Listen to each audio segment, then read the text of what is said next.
नमस्कार, मी डॉक्टर मच्छिंद्र बांगर महाराष्ट्रातील हवामान परिस्थिती संदर्भात ताजा अंदाज देणार आहे। आपण बघतो की सध्या उत्तर भारतामध्ये WD सरकतोय आणि त्याचा परिणाम गुजरात, राजस्थान, पंजाब, हरियाणा, दिल्ली, उत्तर प्रदेश, जम्मू काश्मीर, लेह लडाख आणि उत्तराखंडमध्ये होण्याची शक्यता आहे।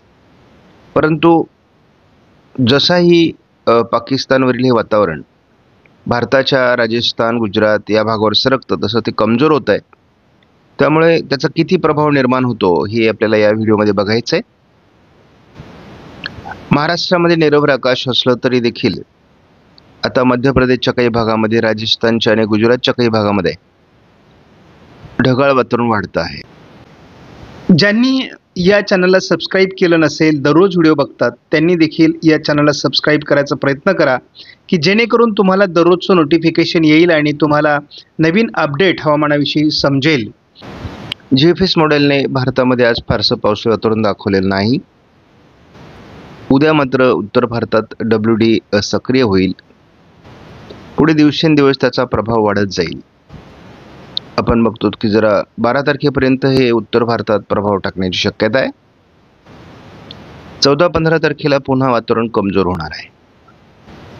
16 तारखेला पुन्हा नव्याने WD उत्तर भारतात सक्रिय होईल, म्हणजे एकापाठी एक WD उत्तर भारतात येण्याची शक्यता आहे। 16-17 तारखेला त्याचा प्रभाव उत्तर भारताच्या अतिउत्तरेकडील राज्यांमध्ये असणार आहे। बाकी भारतामध्ये, महाराष्ट्रामध्ये, मध्य भारतामध्ये पाऊस नाही। उच्च दाबाची अँटी सर्क्युलेशन प्रक्रिया भारताच्या मध्य भागावर होते आहे। यामध्ये महाराष्ट्र, तेलंगणा, छत्तीसगड अशी परिस्थिती आहे आणि मुख्यत्वे करून त्याचा महाराष्ट्रावर अधिक प्रभाव दिसतोय। त्यामुळे महाराष्ट्रामध्ये थोडे वाऱ्यांचा वेग, कोरड्या हवेचा वेग वाढण्याची शक्यता आहे। हळूहळू हे वातावरण ओरिसाकडे सरकण्याची शक्यता देखील 11-12 तारखेला आहे। 12 तारखेला आपण बघतो त्याचा प्रभाव कमी होईल। दरम्यान 16 तारखेपासून पुन्हा एकदा प्रभावी WD उत्तर भारतात सरकणं अपेक्षित आहे। 8 आणि 9 तारखेला जसं उत्तर भारतात किंवा एकूणच WDचा प्रभाव कमी आहे, परंतु त्याचा प्रभाव 10 तारखेपासून वाढेल असा अंदाज आहे। आपण बघतो 10 तारखेपासून मात्र वातावरण बदलेल। उत्तरेत WDचा प्रभाव अतिउत्तरेला वाढण्याची शक्यता आहे। 14-15 तारखेला त्याचा प्रभाव पुन्हा कमी होणार आहे। 16 तारखेला उत्तर भारतात पुन्हा नव्याने WD सक्रिय होईल। 17 तारखेला देखील त्याचा प्रभाव असणार आहे। ECMW मॉडेलनुसार आपण जर बघितलं तर सध्या जरी वातावरण उत्तर भारतात फारसं प्रभावी नसलं तरी वातावरण तयार होण्याची शक्यता आहे। 10 तारखेला उत्तर भारतात WD सरकतोय। 11 तारखेला अतिउत्तरेला त्याचा थोडा हलका प्रभाव असणार आहे। 12 तारखेला या अतिउत्तरेला हलका प्रभाव आहे। 13 तारखेला, 14 तारखेला किंवा 15 तारखेला त्याचं वातावरण कमी होण्याची शक्यता आहे। मात्र 16 तारखेला WDचा थोडा प्रभाव राहण्याची शक्यता आहे। आपण बघतो 16-17 तारखे जोरदार अशा प्रकारचा WD उत्तर भारतात सरकताना बघितलं होतं, पण 18 तारखेपासून त्याचा प्रभाव वाढण्याची शक्यता आहे। यापूर्वीच्या अंदाजामध्येही आपण सांगितलं होतं की उत्तर भारतात प्रभावी WDच येत नाही आहेत, परंतु पहिल्यांदा आपल्याला 18 तारखेनंतर एक वातावरण तयार होताना दिसतंय जे प्रभावी आहे। 19 तारखेलाही पर्वतीय रांगांवर त्याचा प्रभाव बऱ्यापैकी राहण्याची शक्यता आहे। 20 तारखेला देखील हा WD प्रभावी असणार आहे उत्तर भारतामध्ये। 22 तारखेला मात्र भारतामध्ये वातावरण बदलण्याची शक्यता आहे।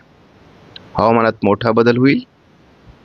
बंगालच्या उपसागरात पहिल्यांदा कमी दाब तयार होईल आणि उत्तर भारतातील WD हे दक्षिणेकडून म्हणजे कराचीच्या मार्गे राजस्थान, गुजरातकडे सरकताना दिसत आहेत। प्रत्यक्षात ही आत्ताची परिस्थिती आहे। हा अंदाज 22 तारखेचा आहे। तोपर्यंत वातावरणात खूप बदल होतो हे आपल्याला माहिती आहे, परंतु एक अंदाज म्हणून आपण त्याच्याकडे बघतो आहोत। सध्या हिवाळा संपतोय उन्हाळा सुरू होतोय. या पार्श्वभूमीवर हवामानात काय बदल होतोय ते आपण बघतो. जळगाव 19, नाशिक 19, छत्रपती संभाजीनगर 19, अहिल्यानगर 19, सातारा 18 आणि सांगली 19. ही एक नागपूर आणि गोंदियामध्ये किंवा गडचिरोलीमध्ये देखील साधारण 19 ते 18च्या दरम्यान तापमान आहे. तसं हे थंडीचं फारसं वातावरण नाही, परंतु तरी देखील सरासरी 20 ते 19 अंश सेल्सिअस तापमान आता सध्या महाराष्ट्रामध्ये आहे. दुपारचं तापमान हे साधारण चंद्रपूर, नांदेड, सोलापूर या ठिकाणी किंवा पुणे या ठिकाणी 34 अंश सेल्सिअस जाणार आहे. याचा अर्थ हळूहळू वातावरण बदलू लागले. हाच आपण 12 तारखेचा जर अंदाज घेतला तर उत्तर महाराष्ट्रामध्ये म्हणजे मालेगावला 15 अंश सेल्सिअस, जळगावला 17 अंश सेल्सिअस किंवा गोंदियाला 19 अंश सेल्सिअस हे थोडं तापमान राहणार आहे. म्हणजे थोडं उत्तर महाराष्ट्राच्या दिशेने वातावरण बदलेल, परंतु इतरत्र 20-22 अंश सेल्सिअस तापमान राहणार आहे. 12 तारखेला दुपारचं तापमान जर आपण बघितलं तर साधारणपणे बहुतांश जिल्ह्यांमध्ये 35 अंश सेल्सिअस पर्यंत तापमान वाढणार आहे. त्यात सोलापूर आणि सांगलीला 36 अंश सेल्सिअस तापमान वाढत आहे. आणि जेव्हा 35चा पारा टप्पा ओलांडला जातो तेव्हा उन्हाळ्याचे चटके आपल्याला जाणवू लागतात. मात्र एक आनंदाची बाब आपल्याला या ठिकाणी अशी दिसते की 22 फेब्रुवारीपर्यंत जरी आपण दुपारचं तापमान तपासलं प्रत्येक 2-2, 3-3 दिवसाचं, तर आपल्या असं लक्षात येतं आहे की फारसं तापमान किंवा फार उन्हाळा आपल्याला कडक फेब्रुवारीमध्ये जाणवणार नाही. आणि उत्तर भारतात WD सारखे वाढत असल्यामुळे आणि उत्तरेकडून येणाऱ्या वाऱ्यांमुळे नियंत्रित तापमान राहणार आहे. त्यामुळे तसा फेब्रुवारी हा सामान्य तापमानाचाच राहणार आहे. जसा फेब्रुवारी हा सामान्य तापमानाचा राहील तसंच केवळ उत्तर भारतामध्ये आणि पूर्व भारताच्या उत्तरेला पावसाळी वातावरण राहील. पावसाचं वातावरण दक्षिण भारत, मध्य भारत, पश्चिम भारत किंवा पूर्व भारताच्या दक्षिणेला पावसाचं वातावरण असणार नाही. भारताच्या मध्य भागावर थोडी ढगाळ परिस्थिती वाढत असली तरी कोणत्याही पावसाचा प्रभाव निर्माण होणार नाही. अति उत्तरेकडून WD सरकतायत.